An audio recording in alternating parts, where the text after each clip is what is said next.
हमारी सरकार ने किसानों के कर्ज माफ किए। छत्तीसगढ़ में 18 लाख किसानों के कर्ज माफ हुए हैं। राजस्थान में पुरानी पेंशन की स्कीम का वादा था, उसको लागू किया, छत्तीसगढ़ में लागू कर रहे हैं। हिमाचल प्रदेश में वादा किया, वहां पे भी शुरू कर रहे हैं। जहां जहां हमारी सरकारें हैं, हमने जो वादे किए उनको पूरे किया, और जिनको पूरा नहीं कर पा रहे थे उनका पूरा प्रयास किया, ताकि आगे जाकर हम उन्हें पूरा कर पाएंगे। यहाँ पे जब कांग्रेस की सरकार थी तो आपको याद होगा कि अन्न भाग्य का योजना होता था, क्षीर भाग्य जिससे दूध मिलता था, वो भी योजना कांग्रेस की योजना थी। पशु भाग्य कांग्रेस की योजना थी। कृषि भाग्य कांग्रेस की योजना थी। आरोग्य भाग्य था आपके स्वास्थ्य के लिए। विद्याश्री थी आपकी शिक्षा के लिए। इंदिरा के कैंटीन थे खाने के लिए, और ऐसी तमाम योजनाएं थी जिससे आपकी भलाई हुई। ये इसलिए हो पाया क्योंकि कांग्रेस के जो नेता थे उनकी नीयत लूटने की नहीं थी, उनकी नीयत आपके लिए काम करने की थी। आज आप यहाँ बैठे हुए मेरी बातें बहुत ध्यान से सुन रहे हैं। आप इसलिए सुन रहे हैं क्योंकि आपने देखा कि कांग्रेस की सरकारों ने आपके लिए काम किया। आज अगर आप यहाँ बैठ के धूप में मेरा इंतजार करते हैं तो आप इसलिए भी करते हैं क्योंकि आपने इंदिरा जी का काम देखा, राजीव जी का काम देखा, सोनिया जी का काम देखा। आपको कुछ विश्वास है, कुछ भरोसा है कि हाँ ये लोग कुछ करेंगे हमारे लिए। और ये भरोसा, ये विश्वास ऐसे ही नहीं आता। ये भरोसा और विश्वास इसलिए आता है क्योंकि आपको काम करके दिखाया है, आपके लिए समर्पित होकर दिखाया है।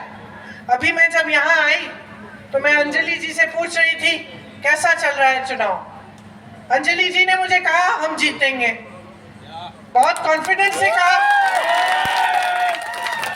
तो कभी कभी जब मैं पूछती हूँ तो हमारे उम्मीदवार कहते हैं कि देखेंगे दीदी मुश्किल है ये, लेकिन इन्होंने तो बहुत कॉन्फिडेंस से कहा।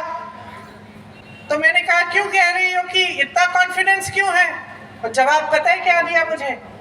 कहा कि क्योंकि मैं जनता के बीच में रही हूं दीदी,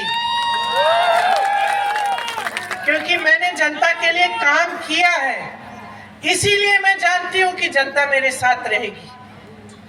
और यही कांग्रेस की बात है, हम आपके लिए काम करते हैं। हमने इस चुनाव में कुछ गारंटीज की बात की है, सुना है आपने? किसने सुना है? युवा निधि है जो हम स्टार्ट करना चाहते हैं। ये जो 2.5 लाख जॉब खाली पड़े हैं, सबसे पहले तो हम इनको भरेंगे, ये हमारी गारंटी है।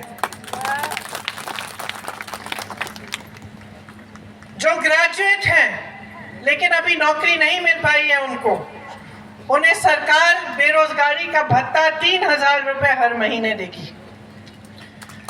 जिनके पास डिप्लोमा है उनको 1,500 रुपए हर महीने मिलेंगे। इसी तरह से मेरी बहनें, जैसे मैंने कहा, हम जानते हैं कि कितनी मेहनत करती हैं आप और कितनी महंगाई से जूझ रही हैं। इसीलिए आपके लिए एक स्कीम जिसका नाम हमने रखा है गृह लक्ष्मी, वो लाएंगे हम, जिसके जरिए आपको 2,000 रुपए आप ही के खाते में मिलेंगे। गृह ज्योति स्कीम लाएंगे जिसके जरिए 200 यूनिट बिजली फ्री मिलेगी। अन्ना भाग्य में आपको 10 किलो चावल मिलेंगे। अभी यहाँ आने से पहले मैं आंगनवाड़ी और आशा की महिलाओं से मिली, कितना संघर्ष करती हैं, कितना काम करती हैं। मैं पूछ रही थी, कह रही थी कि टाइमिंग तो 9:30 से 4 बजे तक है, लेकिन घर जाकर भी हम काम करते हैं, रजिस्टर भरते हैं, घर का काम भी करना पड़ता है। उन्होंने कुछ समस्याएं बताई। उन्होंने कहा कि उनका मानदेय बढ़ाया नहीं गया है। जो पूरे जीवन के लिए आंगनवाड़ी का काम करती हैं, निष्ठा से करती हैं, प्यार से करती हैं, वो रिटायर होने के बाद ऐसे ही रहती हैं। कुछ उनको नहीं मिलता, कोई पेंशन नहीं मिलता, कुछ पैसा नहीं मिलता जिनसे वो आगे बढ़ पाए। बुजुर्ग हो जाती हैं, पूरा जीवन काम किया है, फिर भी ऐसे ही छोड़ी जाती हैं। इसीलिए सबसे बातचीत करके जो मिनी आंगनवाड़ी की बहनें हैं उनके लिए 10,000 तक बढ़ाया जाएगा। आशा की जो बहनें हैं वो जब काम करती हैं तो मुझे मालूम है कि उनको लगातार महिलाओं के साथ रहना पड़ता है, काम करना पड़ता है। कोविड में आंगनवाड़ी आशा बहुओं ने कितना काम किया, वैक्सीन लगवाई और बीमारी को झेलते हुए सबकी सुरक्षा के लिए बहुत संघर्ष किया। इसीलिए आशा बहनों के लिए 8,000 रुपए तक मानदेय बढ़ाया जाएगा। मिड डे मील की बहनों को बहुत कम मिलता है, उसको बढ़ाकर 5,000 रुपए का हम कर पाएंगे। और जो महिलाएं पूरे जीवन काम करती हैं आंगनवाड़ी में, लेकिन उसके बाद उनको कुछ नहीं मिलता, उनके लिए अगर वो रिटायर हो या फिर किसी वजह से, किसी हादसे की वजह से उनका स्वर्गवास हो जाए, तो मेन आंगनवाड़ी के लिए 3 लाख रुपए मिलेंगे और मिनी आंगनवाड़ी की महिलाओं के लिए 2 लाख रुपए मिलेंगे। तो ये सारी स्कीम्स हैं और हम चाहते हैं कि हम जल्दी से जल्दी आपके विकास का काम शुरू कर पाएं। आज जो कर्नाटका के साथ हो रहा है वो धोखा है, झूठ है। शर्म आनी चाहिए बीजेपी की सरकार को, उनके नेताओं को, कि इस तरह की सरकार चलाई है जिसका अंत में पूरी पब्लिक नाम रख के जा रही है 40% सरकारा। आपको एक ऐसी सरकार चुननी है जो आपका भविष्य बनाए। एक बहुत गंभीर बात है मेरी बहनों, किसी की बातों में पढ़कर मत वोट दो, अपने अनुभव पे वोट दो।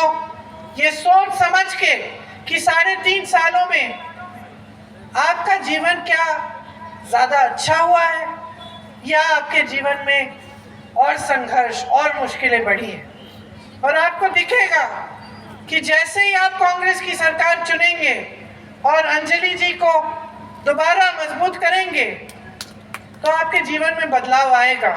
ये सारी स्कीमें आएंगी, लेकिन इसके साथ साथ बहुत ईमानदारी से और समर्पण से हमारे नेता, हमारी पार्टी आपके लिए काम करके आपके कर्नाटका को और आपके गर्व को बढ़ाएगी और मजबूत बनाएगी।